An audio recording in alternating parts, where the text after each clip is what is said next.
ಈ ವರ್ಷವೂ ಸಂಪೂರ್ಣ ಬರಗಾಲ ಆವರಿಸಿದ್ದು ಬಿತ್ತನೆಯಾಗಿರುವ ಬೆಳೆ ಒಣಗುತ್ತಿವೆ.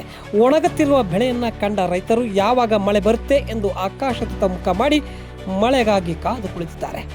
ಮಳೆ ಬಾರದೆ ಕೃಷಿ ಚಟುವಟಿಕೆಗಳು ಕುಂಠಿತವಾಗಿರುವ ಕಾರಣ ರೈತರು ಕತ್ತೆಗೆ ಹೊಸ ಸೀರೆ ಕುಪ್ಪಸ ತೊಡಿಸಿ ಹೂವಿನ ಹಾರಗಳನ್ನು ಹಾಕಿ ಅರಿಶಿಣ ಕುಂಕುಮ ಹಚ್ಚಿ ಶೃಂಗಾರ ಮಾಡಿ ಸಕಾಲಕ್ಕೆ ಮಳೆಯಾಗದೆ ಬೆಳೆಗಳು ಒಣಗುತ್ತಿದ್ದು ಅಂತರ್ಜಲ ಕುಸಿಯುತ್ತಿದೆ.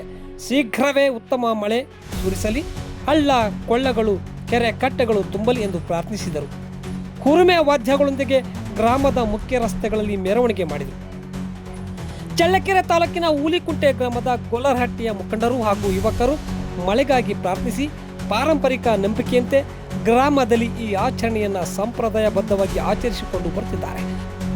ಕತ್ತೆಗಳ ಮೆರವಣಿಗೆ ಮಾಡುವುದಕ್ಕೂ ಅರ್ಧ ಗಂಟೆ ಮಳೆ ಬರುವುದಕ್ಕೂ ಕಾಕತಾಳೀಯ ಎನ್ನುವಂತಾಗಿದೆ.